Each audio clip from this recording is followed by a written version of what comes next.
અમેરિકાથી પરત ખડકાયેલા 104 ભારતીયોમાં 33 ગુજરાતીઓનો સમાવેશ થાય છે. ગુજરાતીઓની યાદીમાં અંકલેશ્વરની યેશા પટેલનું નામ સૌથી વધુ ચર્ચામાં રહ્યું હતું.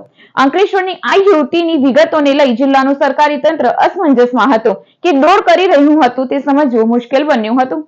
33 ગુજરાતીઓની યાદી જાહેર થઈ ત્યારે તેમાં અંકલેશ્વરની યેશા પટેલનું નામ પણ સામેલ હતું. આ યુવતીના સરનામા અંગે ભારે અસમંજસ જોવા મળી હતી.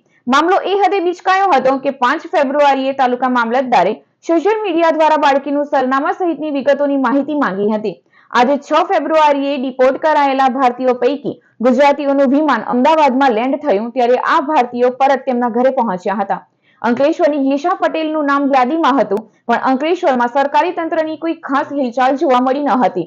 અંકલેશ્વરના પોલીસ અધિકારીઓ, વહીવટી અધિકારીઓ અને રાજકીય અગ્રણીઓ પાસેથી યેશા પટેલની કોઈ ઠોસ માહિતી સામે આવી ન હતી. આ મામલે શું હકીકત છે તે આધાર સાથે સામે આવ્યો નથી. જોકે કેટલાક અધિકારીઓએ યાદીમાં જણાવાયેલી યુવતી અંકલેશ્વરની નહીં પરંતુ અમદાવાદની હોવાનું બિનસત્તાવાર રીતે જણાવ્યું હતું. આખા મામલામાં હકીકત છુપાવાઈ કે તંત્ર એ જ હવામાં તીર છોડ્યા તે સમજવું મુશ્કેલ બન્યો છે.